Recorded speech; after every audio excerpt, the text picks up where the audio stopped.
حالات سے تنگ پریشان اور جادو کا رونے والوں کے لیے میری ایک نصیحت ہے۔ بھئی کوئی بندہ اتنا فارغ نہیں کہ وہ صرف آپ کے خلاف جادو اور جادو کرتا رہے۔ کہیں ایسا تو نہیں کہ ہم نے خود اپنے اوپر جادو کیا ہو، کہیں ایسا تو نہیں کہ خود اپنے حالات ہم نے تنگ کیے ہوں، کہیں ایسا تو نہیں کہ ہم نے اپنی پریشانیاں خود گڑھی ہوں، کہیں ایسا تو نہیں کہ جو کھڑا ہم نے اپنے ہاتھوں سے کھودا تھا وہیں گڑھا آج ہمارے لیے مصیبت کا گڑھا بن چکا ہو۔ ورنہ کون اتنا فارغ بیٹھا ہوا ہے جو صرف ہمارے خلاف جادو اور جادو ہی کرتا رہے۔ یقین کیجئے بہت سارے مسائل ایسے ہیں جو مسائل ہم نے خود اپنے لیے پیدا کیے ہیں۔ اب جادو آپ دیکھ لیجئے، جس گھر میں رزق کی توہین ہوتی ہو، جس گھر میں رزق کی عزت نہ کی جاتی ہو، رزق کو پاؤں کے نیچے روندا جاتا ہو، رزق کی ناقدری کی جاتی ہو، رزق کو گٹروں میں پھینکا جاتا ہو، برتن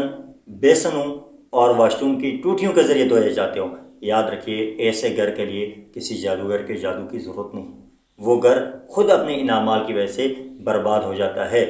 خود اس گھر کے اندر اللہ کی طرف سے حالات تنگ ہو جاتے ہیں، مشکلات پیدا ہوتی ہیں۔ اس لیے غور کیجئے کہیں ایسا تو نہیں کہ ہم جو جادو کا رونا رو رہے ہیں اس جادو کے پیچھے ہمارا اپنا ہی ہاتھ ہو۔ جس گھر میں جھگڑے ہوں، فتنے اور فساد ہوں، لڑائیاں ہوتی ہوں، اس گھر میں اللہ تبارک تعالیٰ اس گھر سے برکت کو اٹھا دیتے ہیں۔ کہیں ایسا تو نہیں کہ ہمارے گھروں میں آج جھگڑے ہیں، ان جھگڑوں کی وجہ سے ہمارے حالات آپس میں تنگ ہو چکے ہیں، ہم پریشانی میں مبتلا ہیں، ہم حل ڈھونڈ رہے ہیں اور کبھی ایک عامل کے در، کبھی دوسرے عامل کے در، کبھی تیسرے عامل کے در جا کے ہم ان ظالموں اور ان جاہل اور ان جعلی عاملوں کے جالوں کا شکار ہو چکے ہوں۔ اپنا پیسہ بھی برباد کر رہے ہیں، اپنی دولت بھی برباد کر رہے ہیں، اپنا وقت بھی برباد کر رہے ہیں۔ اس لیے خدا را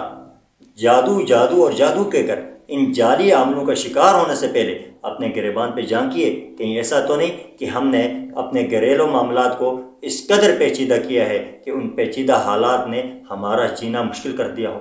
ہمارے ہاں میاں بیوی کے جھگڑے ہوتے ہوں، والدین کے ساتھ جھگڑے ہیں، بھائیوں کے ساتھ جھگڑے ہیں، گھر میں سکون نہیں، ہم نے گھر کو ایک میدان جنگ بنایا۔ جب خود اپنے گھر کو میدان جنگ بنایا اللہ تعالیٰ خود برکتیں اٹھا دیتے ہیں۔ ایسے گھروں سے پھر برکتیں اٹھ جاتی ہیں، پھر وہ گھر سکون کا گھر نہیں رہتے۔ اسی طریقے سے جس گھر میں رزق کی پامالی ہوتی ہو، ضرورت سے زیادہ رزق کھانا بنایا جائے،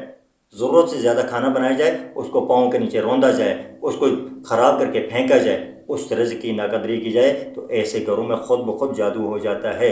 اس لیے دوسروں کو جادو کا الزام دینے سے پہلے اپنے اوپر غور کیجئے، کہیں ایسا تو نہیں کہ ہم جو جادو اور جادو کہہ کر دوسروں پر الزام لگاتے ہیں، کہیں اس جادو کی بنیاد، اس جادو کے اثر کو پیدا کرنے میں ہمارا اپنا کردار تو نہیں۔ اگر آج ہم ان چیزوں پر غور کریں، یقین کیجئے کئی مسائل ہمارے خود بخود حل ہو سکتے ہیں۔ ہمارے اکابرین نے لکھا ہے اس لیے کہ ایک دسترخوان جب لگ جاتا ہے، اس دسترخوان میں کھانا کھانے کے بعد اس کو صاف کرنے کا طریقہ یہ ہے کہ کھانے میں استعمال ہونے والی چیزیں علیحدہ کریں، ہڈیاں علیحدہ کریں، فالتو چیزیں علیحدہ کریں، پھر اس کی ترتیب یہ ہو ایسی جگہ لے جا کے وہ کھانے کی چیزیں ڈالی جائیں جہاں کوئی پرندہ، کوئی جانور فائدہ اٹھا سکے۔ وہ ہڈیاں ایسی جگہ آپ ڈال دیں جہاں کوئی کتا وغیرہ اس کو کھا سکے، اور اس باقی بچی ہوئی چیزوں کو ایسے مقام پر پھینکیں جہاں لوگوں کے پاؤں نہ آ جائیں۔ جس رزق کے اوپر لوگوں کے پاؤں آ جائیں اس رزق میں پھر آپ کے لیے برکت نہیں ہوگی۔ اور ایک وجہ بے برکتی کی، مالی تنگی کی، پریشانی کی ہمارے علماء نے یہ بھی لکھی ہے کہ جو آدمی عام عوام الناس کے سامنے خرید و فروخت کر کے چیزیں شاپروں میں ڈال کے لاتا ہے، جس پر سینکڑوں غریبوں اور مسکینوں کی نظریں پڑ جاتی ہیں، ایسا کھانا بھی برکت والا نہیں ہوتا۔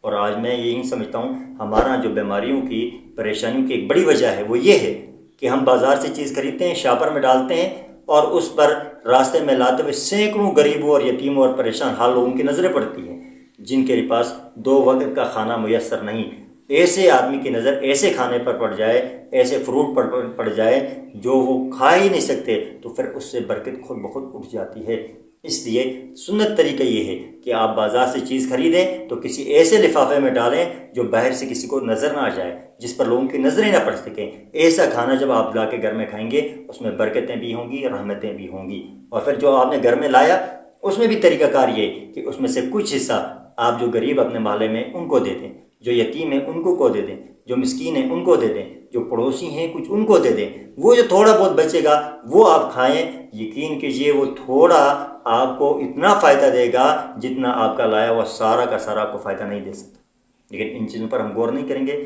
پریشانی تھوڑی سی آئے گی، عاملوں کے پاس جائیں گے اور جاہل عاملوں نے، جعلی عاملوں نے ہمیں لوٹنا ہی ہے، اور پھر ان عاملوں کی باتوں پر ہم 10,000 20,000 دیں گے، حتیٰ کہ عورتیں ہماری عزتیں بھی بیچتی ہیں۔ اللہ تبارک تعالیٰ ہمیں ان جعلی عاملوں اور ان جاہل عاملوں سے بچا کر صراط مستقیم پر چلنے کی توفیق عطا فرمائے۔